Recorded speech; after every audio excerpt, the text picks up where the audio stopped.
سلام با برنامه اخباری آزادی خوش آمدید. من عبدالله اشرف هستم در خدمت شما. حالا مروری میکنیم به سرخط موضوعهای برنامه امروز جمعه 17 ینور. برخلاف اطلاع اولیه در حمله ایران به پایگاه‌های نظامی آمریکا در عراق 11 سرباز آمریکایی آسیب برداشتند. مادر میگوید که به خاطر پسر بلاگرش او را از کار راندند، اما پسر از فعالیت‌هایش دست کشیدنی نیست. از کار راندن مادر من سبب نمی شود که من عملهای خود را بس کنم. ایوان گروزنی، اسماعیل سامانی و یا هر دو وکیلان مردمی خواستار تعلیم تاریخ تاجیکستان در مکتب‌های روسی شدند.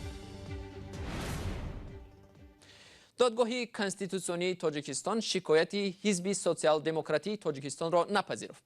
رحمت الله زایروف، رئیس حزب سوسیال دموکراتی تاجیکستان، ماه گذشته با نوشتن یک نامه به دادگاه کنستیتوسیونی ادعا کرده بود که گروپولی 5800 سامانی برای هر یک نامزد انتخابات پارلمانی مغایر به بندهای کنستیتوسی است و از دادگاه خواست که این اختلاف را بررسی کند.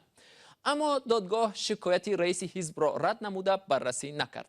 زایروف در یک اظهاراتی که در صحیفه شخصیش در شبکه‌های اجتماعی نشر کرد، عملکرد دادگاه کنستیتوسیونی را علامت ترس، بی‌صلاحیتی و نادانی دانست.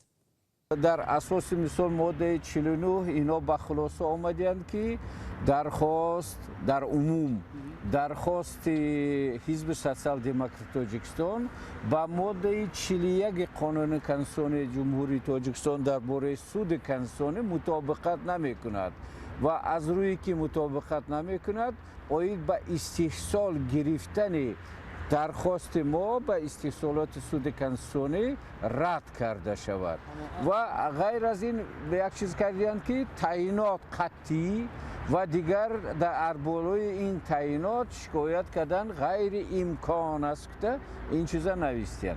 یعنی مثلا ما با یک بار همین چیزا گویم که در اساس این تعیینات من یک چیز را گفته میتونم، ما حق هستیم، حق بودن ما اثبات میکنیم و خود همه معیارهای کنستیتوسیون جمهوری تاجیکستان معنی داد کرده از جهت مثال حقوقی نادرست بودن این تعیینات را ما اثبات کرده میتیم. این صحبت را در شکل کامل در سایت رادیوی آزادی www.azadi.org تماشا کنید. امریکا میگوید در حمله موشکی ایران به پایگاه نظامیش به عراق 11 سرباز زخمی شدند. بعضی از آنها را برای معاینه به آلمان و کویت فرستادند. پیشتر میگفتند که هیچ یک از سربازان آمریکایی در نتیجه این حمله آسیب ندیدند. گزارش را از همکارم طاهری سفر میبینیم. ارتش آمریکا تایید کرد 11 سربازش در حمله موشکی ایران به پایگاه نظامی در عراق آسیب دیدند. در بیانیه ارتش آمده است بعضی را برای معاینه احتیاطی به آلمان و کویت فرستادند. قبلا میگفتند هیچ سرباز آمریکایی آسیب ندیده است. ایران روز 8 ینور به پایگاه عین الاسد در عراق ضربه موشکی زد. پیشتر از این امریکا فرمانده بلندپایه ایران را کشت. دونالد ترامپ رئیس جمهور در یک معرکه انتخاباتیش تاکید کرد که هیچ سرباز آسیب ندیده است. پرسیدم چند کس هلاک یا مجروح شد؟ گفتند هیچ کس. روز 16 ینور نظامیان آمریکا در بیانیه گفتند چند سرباز را برای لطمه مغزی سر معالجه کردند، بعضی معاینه می‌شوند. با گفته ارتش در صورت موافق بودن این سربازان برای ادامه خدمت به عراق برمیگردند. یک میلیسه سابق شعبه کارهای داخلی شهر ترسونزاده در تالار دادگاه عالی تاجیکستان به حبس گرفته شد. ایرج نعیموی 27 ساله یکی از 3 کارمند سابق میلیسه است که در شکنجه یک منبر عیبدار می شود. تا کنون 2 همکسب او با عین همین جرم بازداشت شده و مرافعه دادگاهیشان نیم سال باز ادامه داشت. گزارش همکاران ما در این باره. دادگاه عالی تاجیکستان سیومین کارمند سابق وزارت امور داخلی را در شکنجه دادن یک ساکن شهر ترسونزاده به حبس پیشکی گرفت. ایرج نعیموف یکی از 3 کارمند سابق میلیسه است که در شکنجه حسن یادگاروف 36 ساله گمانبر است. او تا دیروز با شرط بیرون نرفتن از محل زیست در آزادی قرار داشت. دیروز 16 ینور از تالار دادگاه عالی به حبس گرفته شد. والدان حسن یادگاروف گفتند که این پرونده بعد نیم سال بررسی در دادگاه دیروز برای تفتیش دوباره به عنوان دادستانی کل ارسال شده است. мақомот аввали соли гузашта шерали азизов корманди милисаи шаҳри турсунзодаро бо гумони шиканҷаи ҳасан ёдгоров боздошт карданд. зимни таҳқиқ саъди давлатмуродзода корманди дигари милиса дар турсунзода низ боздошт шуд. баъдан дар ин қазия пои эраҷ наимов як корманди дигари милиса ҳам кашида шуд. ду нафари аввалӣ аз рӯзи аввал дар ҳабси пешакӣ қарор доштанд. ин се корманди собиқи милиса бар асоси моддаи 143 кодекси ҷиноӣ гумонбар ҳастанд. дар ҳолати исботи гуноҳ онҳоро то 15 соли зиндон интизор аст. ҳасан ёдгоров аз моҳи ноябри соли 2017 то нимаи соли 2018 бо иттиҳоми куштори пешхизмати рус Дмитрий Каримов зиндонӣ буд. дар наворе ки моҳи декабри соли 2017 телевизиони Тоҷикистон пахш кард, Ёдгоров нақл кард ки чӣ гуна бо истифода аз корд ба тарафи чапу рост ва қафаси синаи Дмитрий Каримов зада ӯро кушт. дар гузориш гуфта мешуд ки Ҳасан Ёдгоров дар рӯзи қатли Каримов бо баҳонаи пайдо кардани манзил барои иҷора дари хонаи дуввумиро куфтааст. аммо Ҳасан Ёдгоров замоне аз боздошт раҳо гашт ки қотили аслӣ тасодуфан ошкор ва боздошт шуд. мақомоти тафтишотӣ гуфтанд ки қотили асосии сокини Турсунзода Леонид Малченков буд ки ҳангоми истифодаи телефони гумшудаи Каримов дастгир шудааст.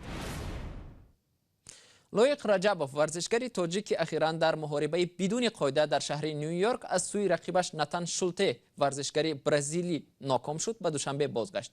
аммо бар асоси хулосаи доварон лоиқ раҷабов аз Натан Шулте бо натиҷаи 44-48 шикаст хӯрда буд. Натан Шулте размкори бразилиягӣ соҳиби камарбанд ва $1 миллион ҷоиза гардид. من زیاده از 4 سال بود که در وطن نبودم و این هم یک روزی خورسندی است که من حالا در وطن قرار دارم. شکل کاملی صحبت لویق رجبوف را در سامانه رادیوی آزادی cw.azadi.org ببینید. یک همشیره شفقت در بیمارخانه مرکزی شهر وحدت ادعا دارد که او را به خاطر فعالیت‌های بلاگری فرزندش از کار راندند. شاهده محمد جانوه مادر شیرزاد محمد جانوف که در آلمان قرار دارد و با طرفداری از حق زنان و دختران تاجیک به پوشیدن حجاب مطلب ها نشر میکند ادعا دارد که محض به خاطر گفته های فرزندش او را از کار راندند. اما مأموران بیمارخانه مرکزی شهر وحدت میگویند محمد جانوه با خواهش خود عریضه نوشته از کار رفت و کسی او را از کار نرانده است. مولا رجب یوسفی موضوع را ادامه میدهد. شاهده محمد جانوه مادر بلاگر جوان شیرزاد محمد جانوف که از سیاست‌های حکومت درباره سطر و حجاب انتقاد می‌کند اخیراً از جای کارش از بیمارخانه شهر وحدت آزاد شده است. نخست او را به اداره امنیت شهر وحدت دعوت کرده بعد یک روزش از کار آزاد کردند.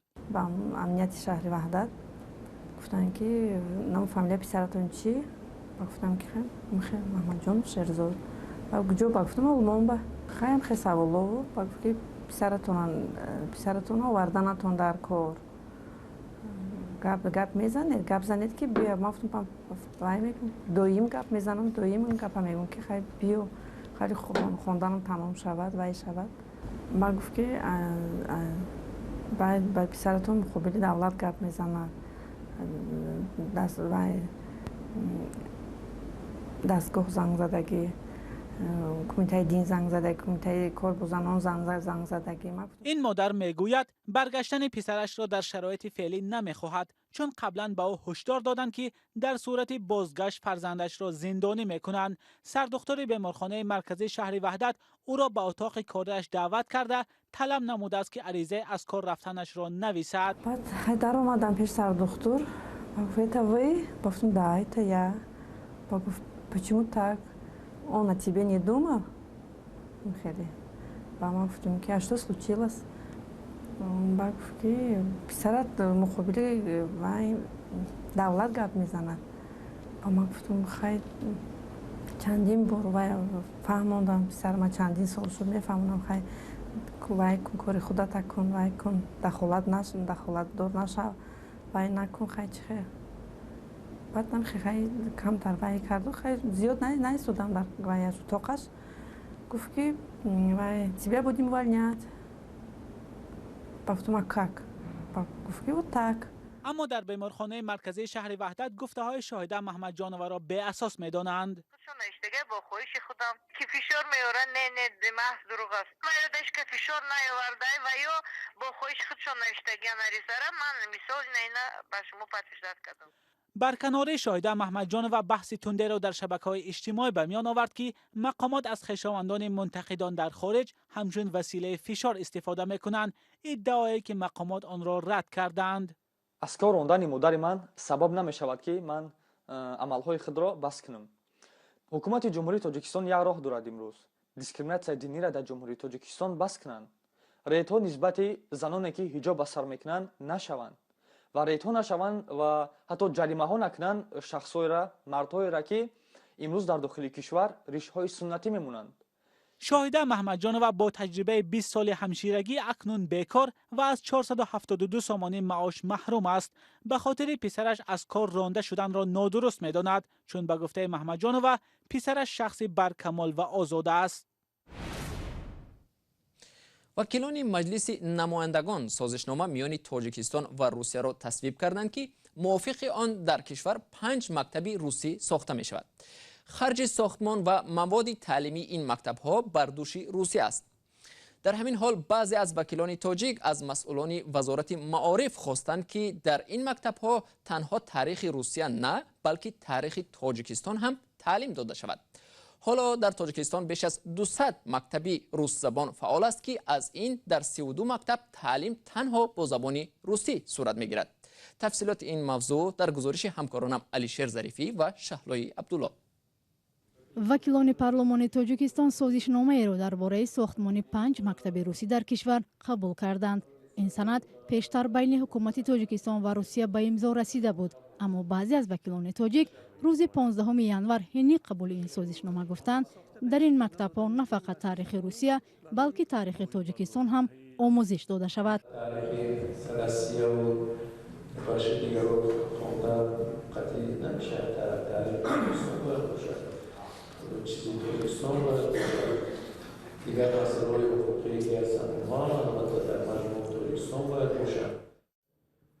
با دنبال بحث‌ها اطراف تعلیم در مکتب‌های روسی رحمت الله میربابویف معاون اولی وزیر معارف تاجیکستان گفت آنها در تلاش ترجمه کتاب‌های عالمان تاجیک از تاجیکی به روسی هستند. کوشش هم می‌کنیم که اکثریت زیادی این کتاب‌ها تا ماه سپتامبر سال 2020 علاقه روی چاپ را می‌بینند با زبان روسی. نارسایی کتاب‌های تعلیمی را برخی از آموزگاران مکتب‌های روسی در دوشنبه تصدیق نمودند. در این صنفخانه خواننده‌ها از فن تاریخ نو درس می‌خوانند. نه همه آنها کتابی تعلیمی دارند. درس تاریخ در مکتب‌ها اساساً از صنف 5 به خوانندگان آموزانیده می‌شود. بچه‌ها به این فن توجه زیاد دارند. اما اینجا یک مشکل است. نارسایی کتاب‌ها، از جمله نارسایی کتاب تاریخ عمومی دیده می‌شود. تعلیم خود این فن مشکل ندارد. مشکل کمبود کتاب‌ها است. روسیه از سال 2019 با درخواست تاجیکستان 48 معلم زبان روسی، ریاضیات، کیمیا و بیولوژی را برای تعلیم در مکتب‌ها فرستاد. قسمی از معاش آنها را تاجیکستان و قسمی را روسیه پرداخت می‌کند. بسیاری ها مقامات تاجیکستان را برای چنین تصمیم تنقید کرده بودند. با وجود نگرانی‌ها از نارسایی کتاب آموزگار، برخی از مسئولین مؤسسه‌های تعلیمی می‌گویند نسبت سال‌های پیش دسترسی به کتاب‌های تعلیمی و تامین آموزگاران داننده زبان روسی در مکتب‌ها بهتر شده است. با قریبی ما یک 25 نفر آموزگارانمون از اتستاتسیای تخصصی عالی گذاشتند و با فکرم سربلندانه هم گذاشتیم. خطا نمی‌کنیم و میگه بگوییم معلممون میرسن. در ریاست معارف شهر دوشنبه به رادیو آزادی گفتند مکتب‌های روسی مثل مکتب‌های تاجیکی بر اساس یک برنامه تعلیمی درس می‌گذارند که آن از سوی وزارت معارف تاجیکستان پیش بینی شده است. در این نهاد تصدیق نمودند که واقعا هم در برخی مکتب‌ها کتاب فنی تاریخ تاجیکستان نمی‌رسد. با اطلاع رسمی حالا در تاجیکستان بیش از 200 مکتب روسی فعال است که از این 32 مکتب فقط با زبان روسی و باقی مانده با زبان‌های روسی و تاجیکی و انگلیسی تعلیم را به راه ماندند. بیننده ارجمند، وقتی برنامه ما اینجا به پایان میرسد. تشکر از شما که تا این لحظه ها با ما بودید. اخبار از این بیشتر را در سامانه رادیو آزادی www.azadi.org بخوانید و در صحیفه آزادی ویدیو در شبکه اجتماعی یوتیوب ببینید. روزهای استراحت خوب و خاطرمانی داشته باشید. تا ملاقات بعدی، خدا نگهدار.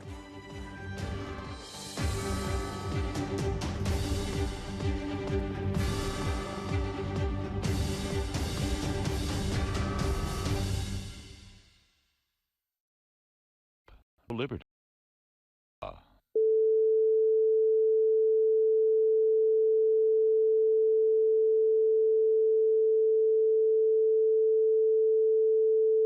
This is Radio Free Europe, Radio Liberty, Praha.